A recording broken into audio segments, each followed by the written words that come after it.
Sekarang produksi batu bara seluruhnya diekspor keluar. Tidak. Hanya seberapa saja yang bisa dibeli. Semua anak perusahaan PLN kewalahan untuk mencari batu bara. Saya rasa perlu mendapatkan penjelasan dari PLN. Uang deposit yang disiapkan untuk pembelian batu bara itu ada 100 triliun. Kenapa nggak digunakan uang itu? Ya, begini. Bentar pimpinan, saya masih bicara. Pimpinan saya minta bisa menghargai anggota yang lagi bicara.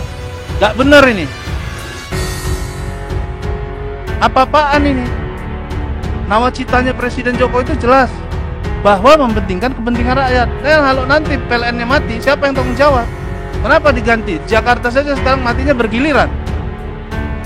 Nggak pernah ini seumur-umur seperti ini. Apalagi di daerah. Apa saudara menteri tahu? Cek dong. Kan di bawah regulasi Anda sebagai teknis. Semua kami kontrol. Pak, ini hari Jakarta matinya bergiliran. Anda tahu nggak? Gimana Anda kontrolnya? Nggak pernah terjadi nih.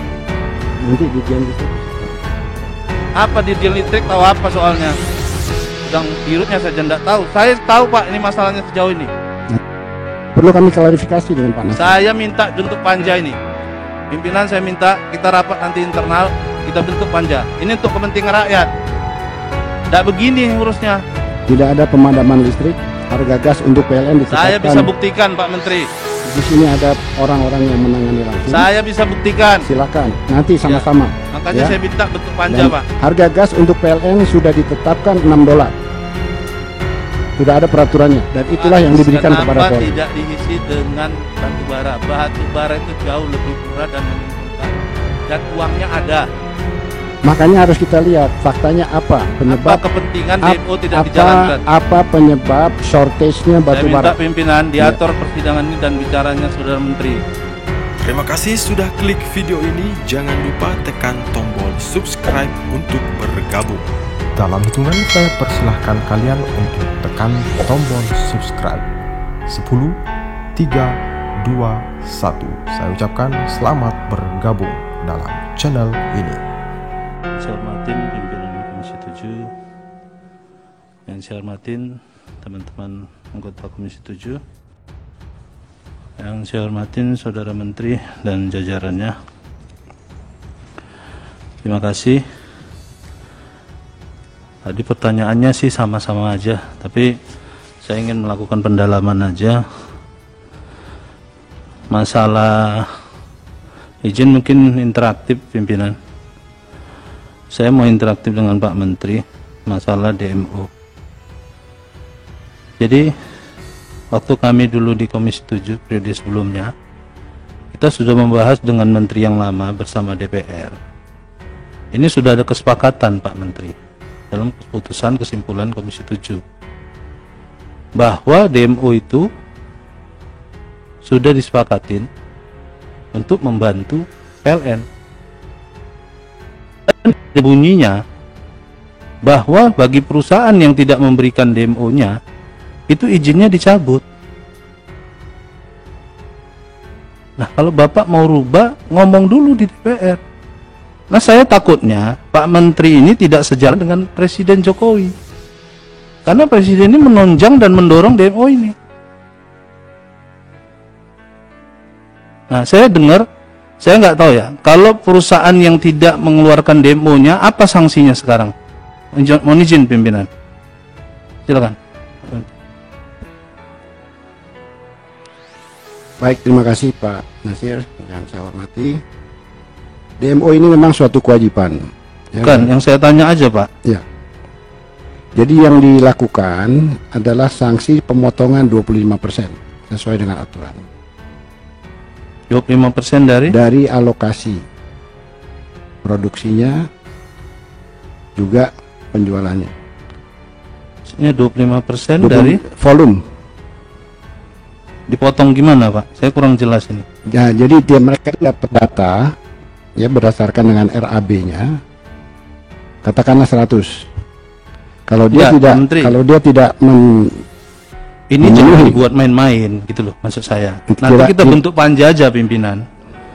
Saya lebih serius, kita bentuk panja khusus saja ini. Ini jangan dimain. Saya dengar ini hanya dipotong 1%. Nah ini jangan jadi pembohongan publik, Pak Menteri. Saya minta ini dibuka seluruhnya ke publik. Ini bisa mati nih PLN. Bapak mikirkan negara, mikirkan rakyat, bukan mikirin. Saya menganggap jadinya Bapak ini menteri ngurusin perusahaan-perusahaan tambang jadinya. Ini begini saya dengar laporannya. Dan ini sudah kita sepakatin pada waktu kami sebagai pimpinan di sini. Bersama menteri sebelumnya. Nah nanti Bapak gara-gara sekjen ini, Bapak acau balau ini jadinya. Benar? Ini tidak bisa begini Pak Menteri. Ini kewalahan sekarang PLN ini. Stok pembangkitnya semua cuma 3 hari. Kalau terjadi bencana atau masalah apapun, bukan Indonesia terang namanya, Indonesia gelap ini jadi.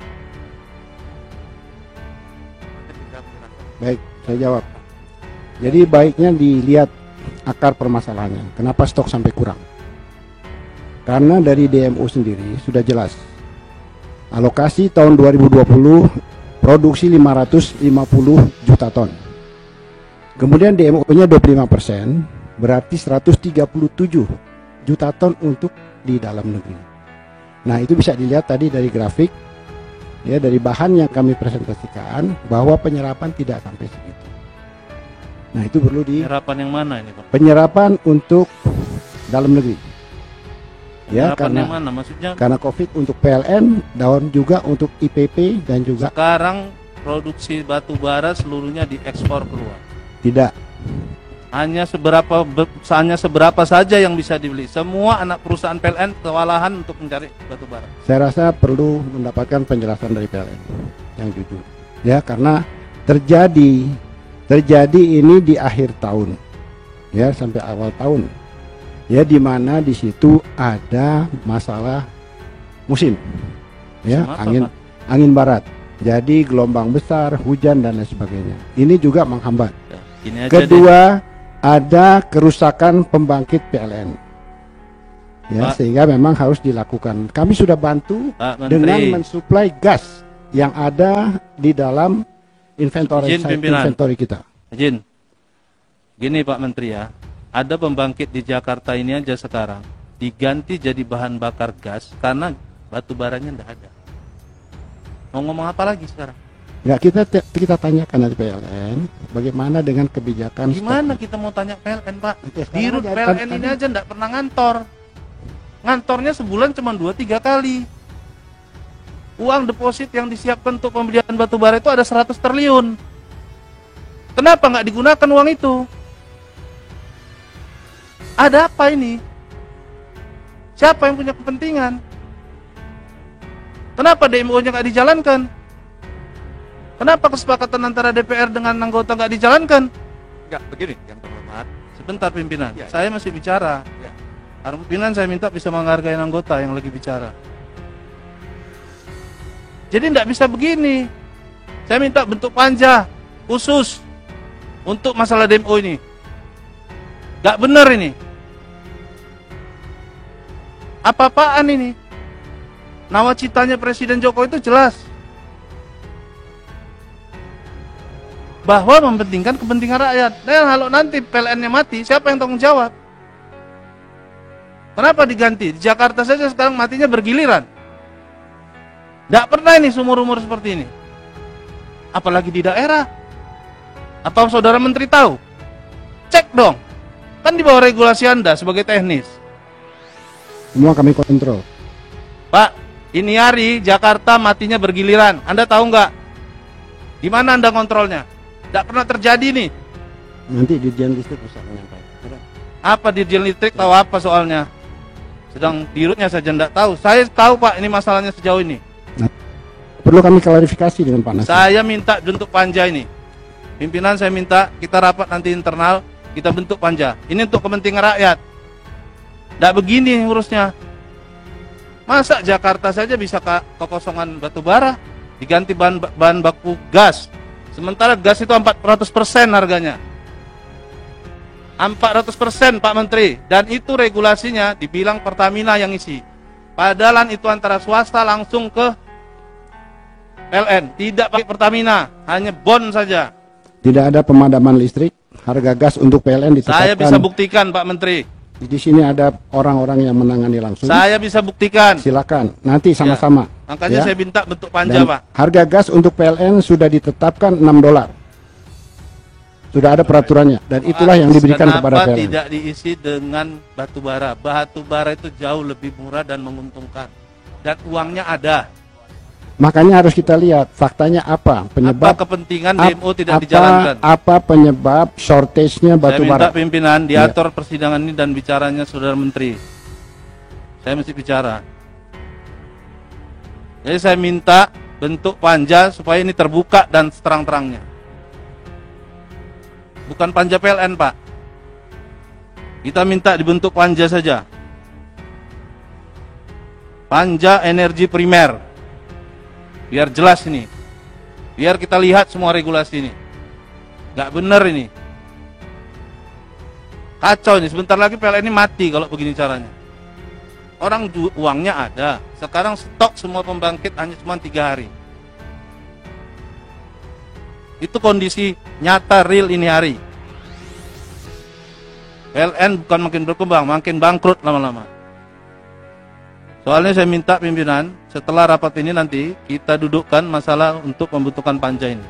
Saya minta DMO ini juga untuk dibahas secara serius. Siapa perusahaan, dan waktu itu kami sepakatin, perusahaan yang tidak menyetorkan DMO-nya untuk dicabut izinnya. Itu kesepakatan bisa dilihat di rapat sebelumnya. Dengan menteri yang sebelumnya. Itu ada hasil rapatnya. Itu Pak Ridwan ya. Bapak kan pimpinan juga. Jadi jelas pimpinan, itu kita rapatkan dan kita putuskan. Jadi tidak serta-merta menteri memutuskan sendiri, seenaknya sendiri. Dan saya rasa ini tidak dengan nawacitanya Pak Jokowi untuk kepentingan rakyat. Yang kedua, saya minta masalah izin-izin tambang, yang tambangnya tidak jalan, saya minta segera diselesaikan Pak Dirjen. Banyak sekali tambang yang punya izin tambang dari tahun 90-an, sudah jual di bursa saham tapi tambangnya tidak jalan. Saya nggak ngerti pola apa ini. Saya minta izin-izin yang tambangnya tidak dikeluarkan dan tidak memberikan masukan kepada negara, cabut izinnya. Baik juga Pak Dirjen Migas, saya minta semua permasalahan potensi migas, saya minta seluruhnya regulasi itu, kalau yang perusahaan tidak mampu dan memberhentikan produksinya, saya minta dicabut saja.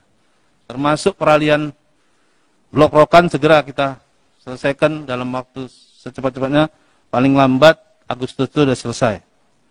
Jadi saya minta tadi pimpinan sekali lagi, segera kita bentuk panja untuk menuntaskan kasus DMO ini dan permasalahan PLN, karena saya lihat sistem di PLN ini sudah kacau balau.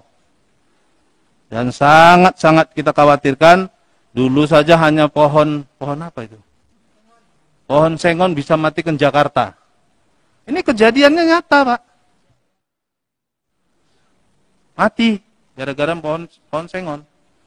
Ini kalau sempat kekosongan batu bara terjadi, kita nggak bisa bayangkan, seperti orang jalan nggak pakai mata nanti kita.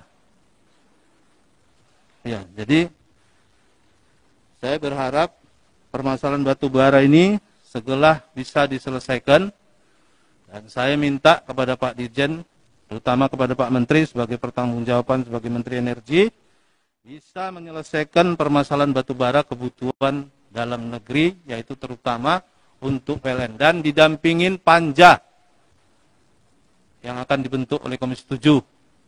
Bila pun kalau kurang, dibentuk saja pansus biar lebih kuat lagi. Jadi semua komisi ikut, termasuk komisi hukum dan komisi keuangan. Ini jauh lebih baik supaya semua permasalahan bisa diselesaikan.